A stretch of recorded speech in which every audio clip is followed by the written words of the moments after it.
عالم الغیب فلا یظہر علی غیبہ احدا، وہ غیب کا جاننے والا ہے اور اپنے غیب پر کسی کو مطلع نہیں کرتا۔ یہ بتائیں مجھے اس آیت کو، یہ آیت اتنی کلیئر کٹ ہے، جو لوگ مشرک ہیں نا نعوذ باللہ، ان کو یہ آیات آپ لوگ سمجھائیں۔ مشرک سے مراد، میرا اللہ معاف کرے، وہ اللہ کو نہ ماننے والے مشرک نہیں تھے، اللہ مجھے معاف کر دے، سخت الفاظ میں نے استعمال کر دیا۔ میں ان لوگوں کو نعوذ باللہ مشرک کہہ رہی ہوں جو اللہ کے ساتھ شریک کرتے ہیں، ہر بات میں اللہ کے ساتھ شریک کرتے ہیں، کہتے ہیں کہ ہمارے بزرگ، ہمارے بڑے، ہمارے جو پیر مرشد ہیں، ان کو نفع نقصان کا اختیار ہے، ان کو پوچھ کر آئیں کہ ہمارے ساتھ 5 سال میں مزید کیا ہوگا، الٹی سیدھی باتیں پھر بتاتے ہیں۔ تو آپ کے گھر میں اگر اس طرح کے لوگ موجود ہیں نا، جو قرآن مسلمان ہونے کے باوجود الٹی باتیں کرتے ہیں نا، ان کو بیٹھ کر سورہ جن کی 2-4 آیات آپ سنا دیں، آیت نمبر 21 سنا دیں اور آیت نمبر 26 سنا دیں۔ یہ والی آیت دیکھیے، اس کے اندر اللہ خود کہہ رہے ہیں عالم الغیب، وہ جاننے والا ہے غیب کا، فلا یظہر، پس نہیں وہ ظاہر کرتا، علی غیبہ، اپنا غیب، احدا، کسی ایک پر، کسی ایک کو بھی اللہ نے غیب کی کوئی بات بتائی نہیں ہے۔ تو ہم کیسے دعویٰ کریں کہ ہمارے بزرگوں کو یہ پتہ ہے کہ آج یہ ہوگا اور کل وہ ہوگا اور ہمارے فیوچر میں یہ ہو جائے گا؟ کتنی اللہ معاف کرے انسان کی بدبختی ہے کہ انسان اپنے عقائد میں اتنا کمزور ہو۔ اللہ تعالیٰ ہم سب کو اس کیا کہیں گے، بد عقائد سے محفوظ رکھے۔ إِلَّا مَنِ ارْتَضَىٰ مِن رَّسُولٍ فَإِنَّهُ يَسْلُكُ مِن بَيْنِ يَدَيْهِ وَمِن خَلْفِهِ رَصَدًا، سوائے اس پیغمبر کے جسے وہ پسند کر لے، لیکن اس کے بھی آگے پیچھے پہرے دار مقرر کر دیتے ہیں۔ ٹھیک ہے، غیب کی باتوں میں سے اگر آپ صلی اللہ علیہ وسلم کو کچھ علم دینا بھی ہے تو تھوڑا بہت جو ضرورت کا ہے وہ آپ صلی اللہ علیہ وسلم کو قرآن کے ذریعے سے بتا دیا گیا، اور آگے پیچھے پہرے دار مقرر کر دیے، یعنی کہ نزول وحی کے وقت پیغمبر کے آگے پیچھے فرشتے ہوتے ہیں جو شیاطین اور جنات کو وحی کی باتیں سننے نہیں دیتے، جیسا کہ ہم نے اس آیت سے پہلے ڈسکس کیا کہ شیطان کو ان باتوں سے دور رکھا جاتا ہے، اور اگر وہ سننے کی کوشش کرتے ہیں تو ان کو جلا دیا جاتا ہے شعلوں کے ذریعے سے، تاکہ ان کے اپنے رب کے پیغام پہنچا دینے کا علم ہو جائے۔ اللہ تعالیٰ نے ان کے آس پاس کی تمام چیزوں کا احاطہ کر رکھا ہے اور ہر چیز کی گنتی کا شمار کر رکھا ہے۔ تو یہ ہے کہ اللہ تعالیٰ کے پاس ہر علم ہے، اور اللہ تعالیٰ جو بھی پیغمبروں کو بتا رہے ہیں تو ان کا احاطہ کر رہے ہیں،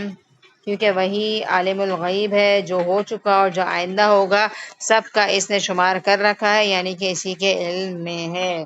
یعنی کہ ان آیات کے اندر کوئی ڈھکی چھپی ہوئی بات نہیں ہے، بالکل کلیئر کٹ الفاظ استعمال ہوئے ہیں اور کوئی بات مشکل نہیں ہے، ترجمے سے واضح ہے۔ لہٰذا میں بھی تھوڑا سا سوچ رہی تھی کچھ لوگوں کے بارے میں کہ وہ شرک کر رہے ہیں یا وہ غیب کا علم اللہ کے ساتھ کسی اور کو شریک قرار دیتے ہیں۔ اتفاق سے میرے ذہن میں بھی کچھ لوگ آج کل گھوم رہے تھے، تو میں کوشش کرتی ہوں کہ انہی آیات کا ترجمہ ان لوگوں کو سینڈ کروں، تاکہ کیا ہو، ان کا دماغ کھلے اور اللہ تعالیٰ ان سب کو صحیح ہدایت دے دے، کیونکہ شرک ایک ایسا گناہ ہے، اور یہ شرک ہی ہوگا،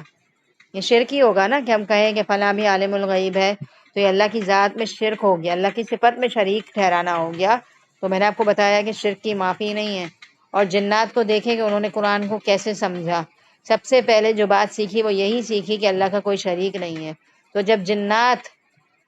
یہ بات سیکھ سکتے ہیں کہ اللہ کا کوئی شریک نہیں ہے، تو اے انسان تمہیں کیا ہو گیا، تمہیں نہیں سمجھ آتی یہ والی بات؟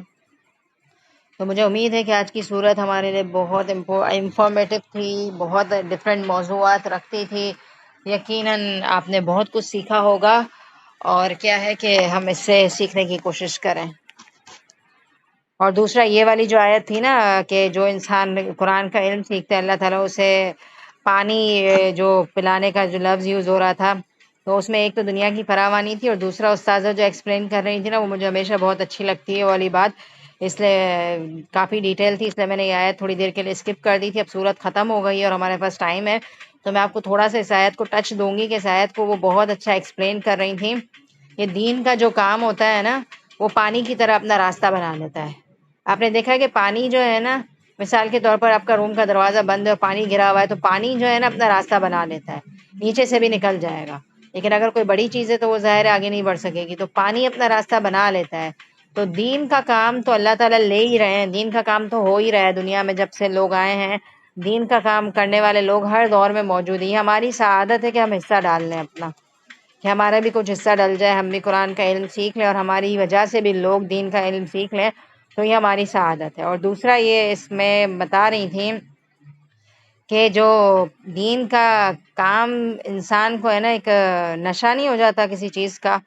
نشے کی کیفیت کیسی ہوتی ہے کہ کچھ سمجھ نہیں آتا اور انسان دیوانہ سا ہو جاتا ہے، تو دین کا جو انسان کام کرتا ہے نا، تو اس کو اللہ اپنی محبت کا جام پلا دیتے ہیں۔ جو پانی سے جو نقشہ کھینچا جا رہا ہے نا، وہ یہ کھینچا جا رہا ہے کہ اللہ کی محبت اس کے دل کے اندر رچ بس جاتی ہے، جو ایسی ہوتی ہے وہ انسان سے ہر کام کرا لیتی ہے۔ تو اگر دین کا علم حاصل کرنے کے بعد ہمارے دلوں میں اللہ کی محبت اس لیول کی نہیں آئی ہے نا کہ وہ ہم سے نیکی کے کام کروا لے، تو اس کا یہ مطلب ہے کہ ہمارا ایمان کمزور ہے۔ آپ سمجھ رہے ہیں نا میں کس محبت کی بات کر رہی ہوں؟ کہ انسان کے دل پر ایک سوار سا ہو جائے کہ جب وہ نماز میں کھڑا ہے تو اس کو اللہ کے سوا کسی اور کا ہوش نہ ہو۔ اب دیکھیں ایک بات ہے کہ جب ہم نماز پڑھتے ہیں تو ہمارے دھیان کسے ادھر ادھر نکل جاتے ہیں نا، اس کے پیچھے وجہ یہ کہ ہمیں اللہ سے محبت نہیں ہے۔ کیونکہ اگر ہم کسی اور سے فون پر بات کر رہے ہوتے ہیں نا، تو ہم جب فون پہ بات کرتے ہیں نا، تو اکثر آپ نے یہ دیکھا ہوگا کہ آج ہی اپنی ممی سے میں فون پہ بات کر رہی تھی، میں ان کو کہہ بھی رہی تھی کہ میں نے کچھ چیزیں نا چولہے پر سیکنے کے لیے رکھی ہیں، تو ممی کو میں نے کہا کہ میں آپ سے بعد میں بات کرتی ہوں، لیکن انہوں نے کہا ایک آدھ ضروری بات کر لو پھر رکھ دینا۔ اب میں کچن سے روم میں آ گئی اور یقین مانے وہ چیز جو میں نے رکھی تھی جلتے جلتے بچی۔ تو میں یہی کہہ رہی تھی کہ جب ہم کسی اور سے فون پر بات کرتے ہیں نا، تو ہمارا دھیان جو ہے نا اتنا زیادہ انوالو ہو جاتا ہے کہ ہمیں آس پاس کا ہوش نہیں رہتا۔ لیکن جب ہم اللہ کے پاس کھڑے ہوتے ہیں نا، تو ہمارا سارا دھیان اس بات پر ہوتا ہے کہ فلاں چیز ابل نہ جائے، فلاں چیز جل نہ جائے۔ پتہ نہیں کیوں دال اگر ہم نے پکانے کے لیے رکھی ہے تو ہم سوچتے ہیں کہ ابل گئی ہوگی، اب تک چولہا خراب ہو گیا ہوگا، لیکن ہم انسانوں سے بات کرتے ہوئے ہوش میں نہیں ہوتے۔ میرے ساتھ اکثر ایسا ہوتا ہے اور آپ کے ساتھ بھی ہوتا ہوگا۔ ابھی کسی دوست سے بات کری، روٹی بنا رہی تھی ایک دن، اللہ معاف کرے، اس نے باتیں شروع کی، میں نے کہا بھی رکھ دو میں روٹی بنا رہی، اس نے کہا ضروری بات ہے، اب میں نے روٹی پوری جلا دی بے دھیانی میں۔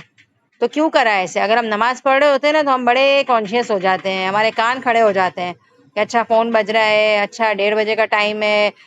فون کی گھنٹی بجی نا تو ہم ازیوم کرنا شروع کر دیتے ہیں کہ فلاں کا فون آیا ہوگا، یہ ہو گیا ہوگا، وہ ہو گیا ہوگا۔ تو یہ حرکتیں کس چیز کی دلیل ہے؟ کہ ہمارا انٹرسٹ نہیں ہے۔ انٹرسٹ ہونا تو ہم کبھی بھی ان ساری چیزوں کو فوکس نہ کریں، تو اللہ سے اللہ کی محبت مانگیں، اور جب نماز پڑھیں تو پوری اٹینشن نماز کی طرف ہونی چاہیے۔ ایک شخص جو ہے نا نماز پڑھ رہا تھا ایک دفعہ، اور اس کی نماز کے آگے سے ایک آدمی نکل گیا، تو اس نے نماز توڑی اور فوراً کیا کہا کہ تم نے میری نماز توڑ دی، تم میرے آگے سے نکل گئے۔ تو اس شخص سے پتہ ہے کیا کہا؟ وہ لیلا تھا، یعنی کہ کوئی دیوانہ سا تھا، اور کہہ رہا تھا کہ میں تو اپنی مجنوں کے پیچھے بھاگ رہا تھا، مجھے پتہ ہی نہیں چلا میں نے کیا راستہ کراس کر دیا۔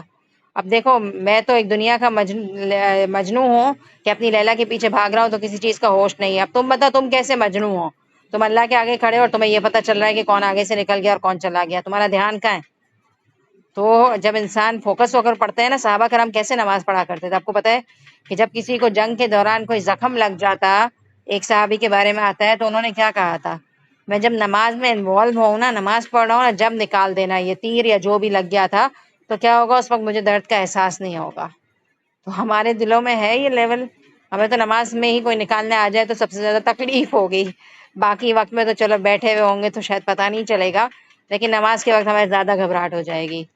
تو یہ جو مان غدا کا والی جو آیت ہے نا، اس کو استاذہ نے ایسے ایکسپلین کیا تھا کہ میں کھو گئی تھی اس تفسیر کے اندر، لہٰذا میں بھی کوشش کر رہی ہوں کہ میں اسی طرح بتاؤں کہ وہ بول رہی تھی کہ جو لوگ دین کی طرف چلنا شروع کر دیتے ہیں اللہ تعالیٰ اسے ایسا مشروب پلا دیتے ہیں، جب کوئی ٹھنڈی چیز پیتے ہیں نا تو ہماری پوری کی پوری باڈی متاثر ہو جاتی ہے، ایک ایک رگ کے اندر پانی اتر جاتا ہے۔ جیسے کہ اب ہم جب روزہ کھولتے تھے اور ٹھنڈک میں کوئی چیز پیتے تھے، روزہ کھولتے ہوئے پورا گلاس پی لیتے تھے، تو ایک طریقے سے ہمیں ٹھنڈک نصیب ہو جاتی تھی، ہماری پوری باڈی جو ہے نا مسرور ہو جاتی تھی۔ تو بالکل اسی طرح سے جب انسان اللہ کی محبت کے جام کو ٹیسٹ کر لیتا ہے نا، تو اس کی دنیا بدل جاتی ہے۔ صحیح کہہ رہی ہوں میں؟ ایک دم سے عشق ہو جاتا ہے، اللہ سے محبت ہو جاتی ہے، قرآن پڑھتے ہیں تو پڑھتے ہی چلے جاتے ہیں، تہجد پر اٹھنا مشکل نہیں لگتا بلکہ مزہ آتا ہے۔ جیسے 4 بجے آج کل تہجد کا ٹائم اگر کوئی اٹھنا چاہے تو 4:23 ہو گیا ہے نا، تو اب دن تو راتیں چھوٹی ہو گئی ہیں، لیکن میٹر نہیں کرتا، مزہ آتا ہے 4 بجے اٹھنے میں، مزہ ایک الگ ملتا ہے، اتنا سکون ملتا ہے، ایک اچیومنٹ کا احساس ہوتا ہے، ایسا لگتا ہے بہت بڑی چیز اچیو کر لی۔ تہجد پڑھنا بہت بڑی اچیومنٹ لگتی ہے انسان کو۔